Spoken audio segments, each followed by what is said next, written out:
काय नेमकं मागितलंय? आणि आज मी पालखीमध्ये चालताय, दर्शन झालंय, काय भावना? माझ्याकरता अतिशय भाग्याचा दिवस आहे.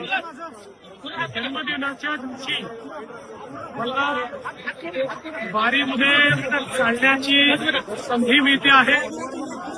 या ठिकाणी जगद्गुरू तुकाराम महाराज आणि ज्ञानेश्वर माऊली या दोघांचंही दर्शन, त्यांच्या पादुकांचं दर्शन हे घेण्याची संधी मिळणं हा अतिशय भाग्याचा योग आहे. आणि त्याचसोबत हे जे सगळे वारकरी आहेत हे माऊलीचं जिवंत स्वरूप आहे. सगळे वारकरी एकत्रित मिळून माऊलीच्या स्वरूपातच आपल्याला पाहायला मिळतात. त्यांना त्यांचं सानिध्य मिळणं ही देखील मला असं वाटतं अत्यंत महत्वाची गोष्ट आहे. म्हणून मी आज खूप आनंदी आहे. सर, ज्या पद्धतीने काय प्रार्थना केली आपण? माऊलीकडे काही मागावं लागत नाही, आपल्या मनातलं त्यांना माहिती आहे. पण दरवेळेस माऊलीला एकच मागणं असतं, चांगला पाऊस पडू दे, शेतकरी सुखी होऊ दे. सर, खूप चांगल्या पावसात सुरुवात झालेली आहे. पंढरपुरात खूप चांगल्या तयारी झालेल्या आहेत. विक्रमी वारी भरण्याची शक्यता आहे. 30 ते 35 लाख वारकरी येतील. ते मला आता पालकमंत्री गोरे साहेबांनी आणि जिल्हाधिकाऱ्यांनी पूर्ण माहिती दिली. आणि यावेळेस एआयच्या माध्यमातून आपण एकूण किती वारकरी याचा अंदाज घेतो.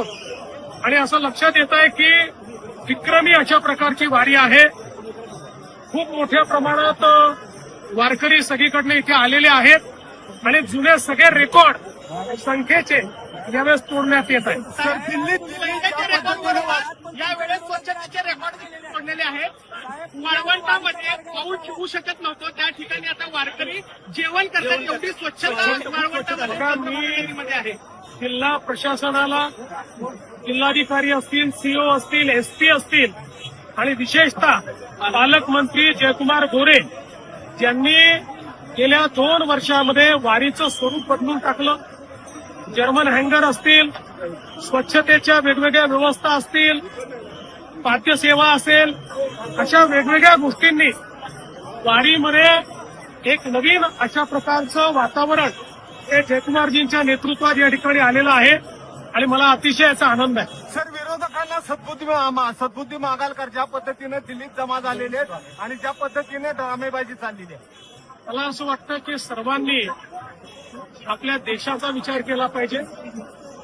आपल्या देशाची बदनामी होणार नाही अशा प्रकारचा विचार केला पाहिजे.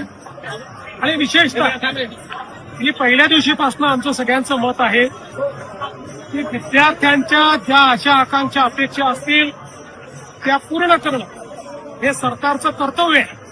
आणि ते आम्ही करू. काही उणिवा राहिल्या असतील तर त्या उणिवा दूर होतील. फक्त त्यांच्या खांद्यावर बंदूक ठेवून काही लोक, विशेषतः काही राजकीय पक्ष या पद्धतीनं कारभार करतायत ते काही योग्य असं माझं मत नाही. विद्यार्थ्यांच्या मागण्यांची आम्ही समरस आहोत आणि विद्यार्थ्यांच्या हिताचेच निर्णय हे केंद्रातलं आणि राज्यातलं सरकार घेईल.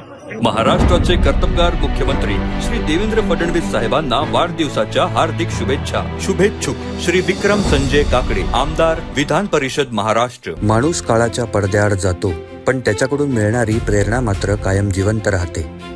स्वर्गीय अजितदादांना त्यांच्या जयंतीनिमित्त विनम्र अभिवादन.